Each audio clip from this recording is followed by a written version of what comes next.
Electric power. क्या होती है इलेक्ट्रिक पावर?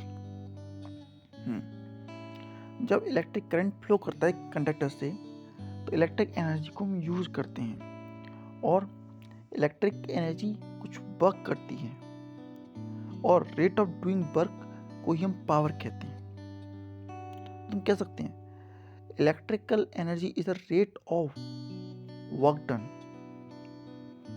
या फिर electrical work done per unit of time. Electric power is the electrical work done per unit of time. तो power is equal to electrical work upon time taken. क्या unit होती है power की? जो ऐसा unit होती है पावर की वो होती है वॉट, और या फिर दूसरी यूनिट होती है जूल पर सेकंड।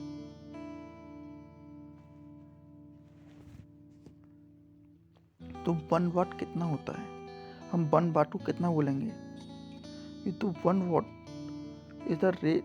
अगर हम 1 जूल ऑफ वर्क करते हैं 1 सेकंड में तो 1 watt is equal to 1 joule of work done in 1 second.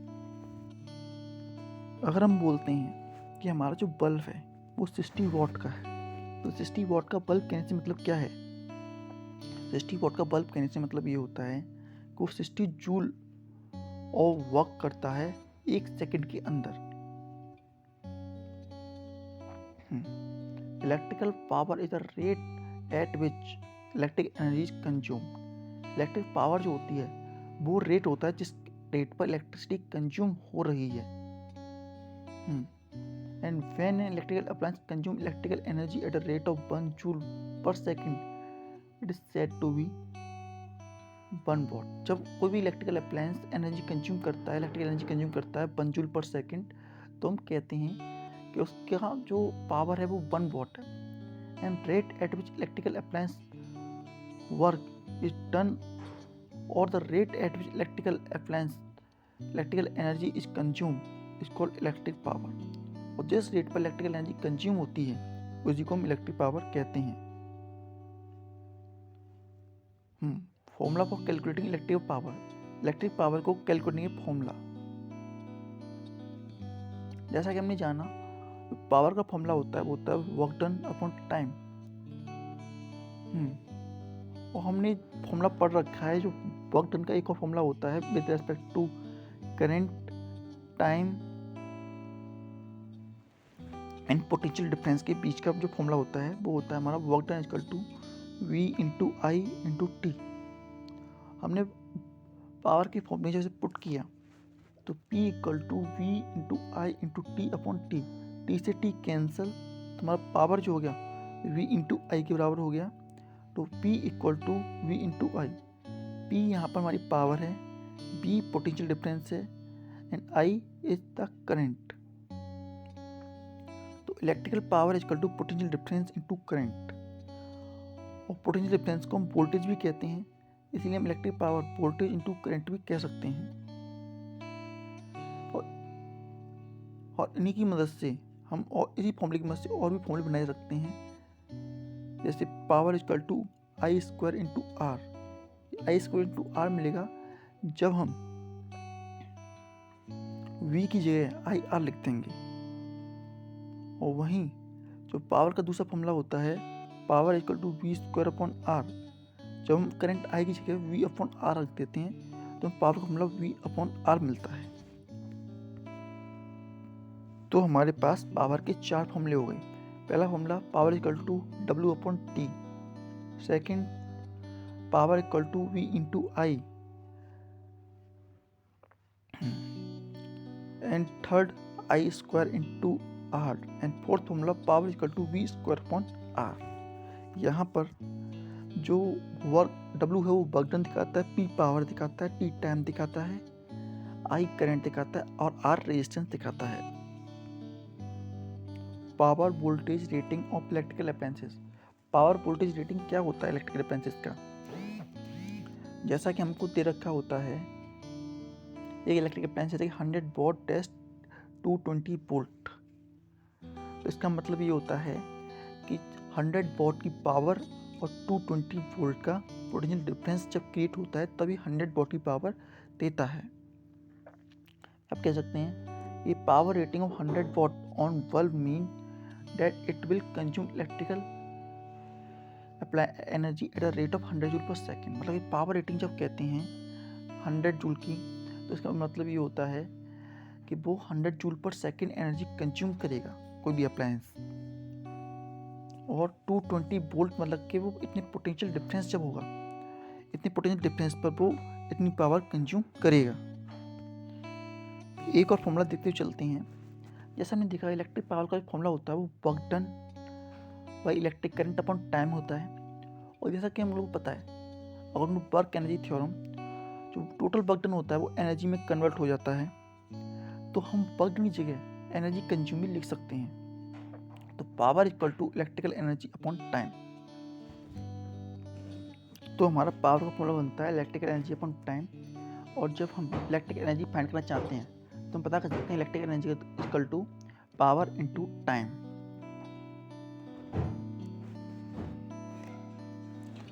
Commercial unit of electrical energy. जैसा कि हमको पता है इलेक्ट्रिकल एनर्जी की जो यूनिट होती है वो जूल होती है। और 1 जूल जो होता है कितना होता है ये भी हमें पता है। 1 joule is equal to 1 watt of power use for 1 second. जब कोई भी अप्लायंस 1 वॉट पावर को यूज करता है 1 सेकेंड के लिए, तो हम कहते हैं उसने 1 जूल ऑफ एनर्जी खर्च किया है। एक्चुअली जो जूल होती है बहुत ही स्मॉल क्वांटिटी ऑफ एनर्जी को रिप्रेजेंट करता है, और ये हमारे इनकन्वीनियंट होती है इसे यूज करना, क्योंकि ये बहुत ही ज़्यादा छोटी होती है। फॉर कमर्शियल पर्पसेस हमें थोड़ी सी बड़ी यूनिट की जरूरत पड़ती है, और उसका नाम होता है किलो वॉट आवर। हम किलो वॉट आवर को कमर्शियल पर्पस में यूज करते हैं। 1 किलो वॉट आवर कितना होता है? What is 1 kilo watt hour? तो 1 kilo watt hour is the amount of electrical energy consumed when electrical appliance having a power rating of 1 kilowatt used for 1 hour। 1 kilowatt इतनी energy होती है जब एक appliance जिसकी पावर रेटिंग 1 किलोवाट की है वो 1 घंटे के लिए इस्तेमाल किया गया, तो ऐसी कंडीशन में जो उसने एनर्जी इस्तेमाल की उसे 1 किलोवाट आवर के बराबर माना जाएगा। 1 किलोवाट में 1000 वाट होते हैं। अब हम देखते हैं relation between kilowatt hour and joule. Joule और किलोवाट आवर के बीच में रिलेशन क्या होता है? जैसा कि हमने आपको बताया 1 किलोवाट आवर में 1000 वाट होते हैं। 1000 वाट फॉर 1 आवर के बराबर होता है। वो 1 वाट जो होता है 1 जूल पर सेकंड के बराबर होता है, और 1 घंटे में 60 मिनट और 1 मिनट में 60 सेकंड होते हैं। तो 1 किलोवाट आवर कितना हुआ? तो 1 kilowatt hour is equal to 1000 into 60 joules of work. और सॉल्व करने पे हमें मिलता है 3.6 इंटू 10⁻6 जूल्स। तो 1 kilowatt hour is equal to 3.6 into 10⁻6 joule of energy. How to calculate cost of electrical energy consume. फिर हम कैसे पता करते हैं कि इलेक्ट्रिकल एनर्जी कितनी कंज्यूम हुई है और उसका कितना कॉस्ट हुआ है। असल में हमारे घरों में मीटर लगे होते हैं, गांव में भी घरों में भी हम किलोवाट आवर को यूनिट के हिसाब से मेजर करते हैं। सिटीज़ में 1 यूनिट की कॉस्ट 3 रुपये से लेकर 5 रुपये या इससे भी ज़्यादा हो सकती है।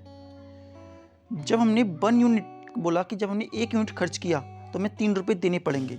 मतलब कि जब हमने 1 kilowatt hour of electrical energy consume कर ली तो हमें उसके 3 रुपये देने पड़ते हैं, और जितनी यूनिट हम खर्च करेंगे उसके हिसाब से हमें पैसा देना पड़ेगा। जैसे कि अगर हम 1000 यूनिट यूज कर लेते हैं और उसका 2 रुपये के हिसाब से हमारे एरिया में चार्ज किया जाता है, तो 2000 रुपये पर मंथ उसे देने पड़ेंगे।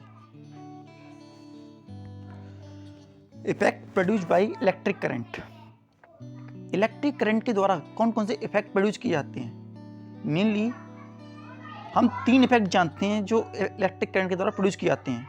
First heating effect, second magnetic effect, third chemical effect. इस चैप्टर में हम आपको हीटिंग इफेक्ट ऑफ करंट के बारे में बताएंगे। मैग्नेटिक इफेक्ट को हम नेक्स्ट चैप्टर में पढ़ेंगे और केमिकल इफेक्ट जो होते हैं हमें आगे आने वाली बड़ी बड़ी क्लासेस में इसके बारे में हम जानेंगे, क्या केमिकल इफेक्ट होते हैं इलेक्ट्रिकल एनर्जी के। सबसे पहले चलते हैं हीटिंग इफेक्ट ऑफ करंट की तरफ। तो चलते हैं हीटिंग इफेक्ट ऑफ करंट की तरफ। जब हम इलेक्ट्रिक करंट पास करते हैं, ऐसे वायर्स का रेजिस्टेंस बहुत ज़्यादा हाई होता है, जैसे नाइक्रोम वायर। तो ऐसे बहुत ज़्यादा रेजिस्टेंस होने की वजह से जो वायर होता है गर्म हो जाता है और हीट प्रोड्यूस करता है। इसी को हम हीटिंग इफेक्ट ऑफ करंट कहते हैं। करंट के पास होने से हीट प्रोड्यूस होना। When current pass through a high resistance wire, then heat produces, and this is called heating effect of current. जो हीटिंग इफेक्ट होता है ये ट्रांसफॉर्मेशन ऑफ एनर्जी का एग्जाम्पल है। जो इलेक्ट्रिकल एनर्जी है वो हीट एनर्जी में ट्रांसफॉर्म हो जाती है। जिस तरीके से हम मैकेनिकल एनर्जी की बात करते हैं कि जब हम मूवमेंट करते हैं तो उसके लिए फ्रिक्शन चाहिए होता है और फ्रिक्शन से हीट प्रोड्यूस होती है, उसी तरीके से इलेक्ट्रिकल एनर्जी में जो रेजिस्टेंस होता है उसका वर्क फ्रिक्शन की तरह होता है। मतलब इलेक्ट्रिकल सर्किट में रेजिस्टेंस का वो वर्क होता है जो फ्रिक्शन का मैकेनिक्स में होता है। अब हम देखते हैं वर्क डन या फिर हीटिंग इफेक्ट का फॉर्मूला।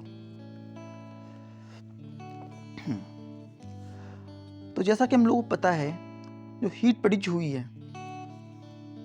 वो इस बात पर डिपेंड करेगी कि कितना इलेक्ट्रिकल एनर्जी वहाँ पर आई है, कितना वर्क उस पर हुआ है। तो इसके लिए हम फॉर्मूला बनाते हैं पहले वर्क डन का। जैसा हम लोगों को पता है वर्क डन का फॉर्मूला होता है potential difference into charge. Second जो हमने करंट का फॉर्मूला पढ़ रखा है, जो करंट का फॉर्मूला होता था वो था Q/T। एंड ओम्स लॉ से हमने फॉर्मूला बनाया था V=IR। अब इन तीनों फॉर्मूलों को लेकर के हम कंबाइन करते हैं एंड Q और V की वैल्यू वर्क के फॉर्मूले में रखती हैं। तो हमारा वर्क का फॉर्मूला बनता है I² × R × T, I² R × T। और जैसा कि हम लोग को बताया कि heat produce in place of work done, मतलब कि जितना वर्क डन हुआ वही हीट प्रोड्यूस हुई है। जितनी हीट प्रोड्यूस हुई उतना ही वर्क डन हुआ। जैसा कि हम बताते इलेक्ट्रिकल वर्क डन और electrical energy consume is converted into heat energy. तो हमने वर्क की जगह हीट को रिप्लेस कर दिया। तो हीट का जो हमें फॉर्मूला मिला वो मिला I² × R × T। और इसी को हम जूल्स लॉ ऑफ हीटिंग कहते हैं। According to Joule's law of heating जो फॉर्मूला होता है वो होता है H = I² R × T। और इससे एक बात क्लियर होती है, जो heat produce in a wire is directly proportional to square of current, resistance of wire and time for which current pass. मतलब फर्स्ट देखते हैं हीट जो होती है डायरेक्टली प्रोपोर्शनल होती है स्क्वायर ऑफ करंट। तो अगर करंट डबल किया गया तो हीट 4 टाइम होगी और करंट आधा कर दिया तो हीट 1/4 हो जाएगी। इसी तरीके से जो हीट होती है डायरेक्टली प्रोपोर्शनल होती है रेजिस्टेंस के। तो रेजिस्टेंस डबल हुआ तो हीट डबल होगी और रेजिस्टेंस आधा हुआ तो हीट आधी हो जाएगी। उसी तरह टाइम, अगर टाइम डबल हुआ तो हीट भी डबल हो जाएगी और टाइम आधा हुआ तो हीट भी आधी हो जाएगी। And all appliance which run on electricity do not convert all electrical energy into heat energy. जितनी अप्लायंसेस होती हैं वो सारी एनर्जी को हीट एनर्जी में कन्वर्ट नहीं करते। वो कुछ एनर्जी को अपने वर्किंग में इस्तेमाल कर लेते हैं और कुछ अपनी हीट के रूप में प्रोड्यूस करते हैं। only the electrical appliance convert most of the electrical energy into heat energy. कुछ ही ऐसे अप्लायंसेस होते हैं जो ज़्यादातर इलेक्ट्रिकल एनर्जी को हीट एनर्जी में कन्वर्ट कर देते हैं. An electric room heater convert almost all the electrical energy into heat. जो इलेक्ट्रिकल रूम हीटर होता है, जो हम जाड़ों के समय में इस्तेमाल करते हैं रूम को गर्म करने के लिए, उसके अंदर नेक्रोम की कॉयल होती है, एक नेक्रोम का वायर पेंट होता है, जिसके कारण उसमें हीट प्रोड्यूस होती है और ज़्यादातर इलेक्ट्रिकल एनर्जी उसमें हीट एनर्जी में कन्वर्ट हो जाती है. वो स्पेशल पर्पस के लिए बनाया जाता है. लेकिन जैसे हमारे अप्लायंसेस होते हैं, फैन, टेलीविज़न, रेफ्रिजरेटर, ये सब जो होते हैं सारी इलेक्ट्रिकल एनर्जी को हीट एनर्जी में कन्वर्ट नहीं करते. Application of heating effect of current. क्या क्या एप्लीकेशंस होते हैं हीटिंग इफेक्ट ऑफ करंट के, हम वन बाय वन करके समझेंगे. First, heating effect of current is utilise in working of electrical heating appliance such as electrical iron, electric kettle, electric toaster, electric oven, electric heater, water heater, ETC. जो heating effect of electric current होता है वो इन सभी appliances में work करता है. जैसे हमारी इलेक्ट्रिक आयरन हो गई, उसमें electric kettle, toaster, oven, heater, room heater and many of the places इसको हम यूज करते हैं.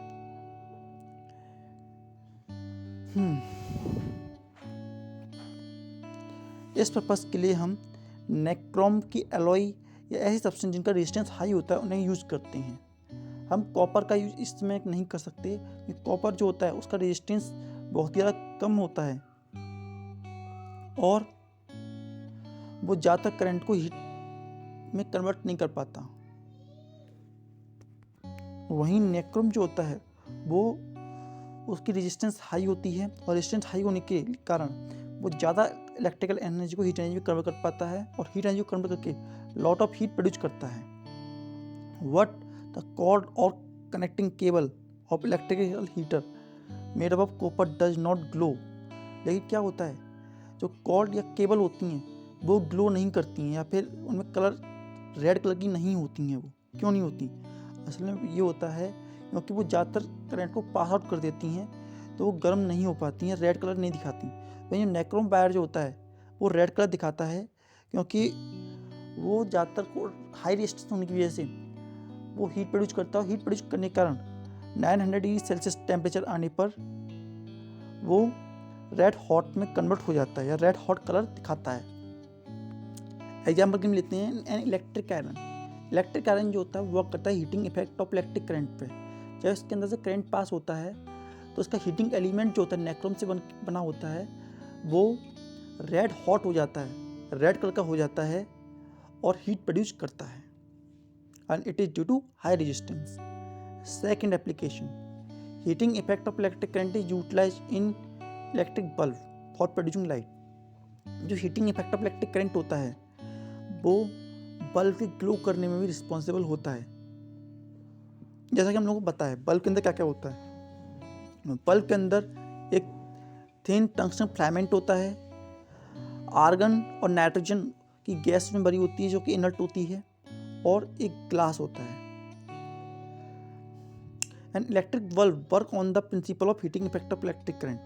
जो इसमें करंट पास होता है तो उसका फिलामेंट जो होता है हीट अप होता है और वाइट हीट प्रोड्यूस करता है और उस वाइट हीट से लाइट प्रोड्यूस होती है. Glowing filament of this electric bulb is producing light and heat. और जो फिलामेंट होता है, जो फिलामेंट हमने टंगस्टन से बनाया होता है वो ग्लो करने लगता है और उसकी वजह से हीट हमें ग्लो दिखाता है बल्ब हमारा. टंगस्टन मेटल को हम यूज करते हैं क्योंकि उसकी मेल्टिंग पॉइंट बहुत ही ज़्यादा हाई होता है. Tungsten metal is used for making filament of electric bulb because it has very high melting point. The electric bulb is filled with chemically unreactive gases like argon, nitrogen. Argon और nitrogen जैसी unreactive gases से भी ये filled होता है. Third, heating effect of electric current is utilise in electric fuse for protecting household wire and electrical appliances. Electrical appliances को भी protect करने के लिए हम जो फ्यूज बनाते हैं वो भी हीटिंग इफेक्ट पर ही काम करते हैं. And electric fuse work on the principle of heating effect of current. It is use to protect individual electrical appliances. और ये अलग अलग इलेक्ट्रिकल अप्लायंसेस को प्रोटेक्ट करने के काम में आता है.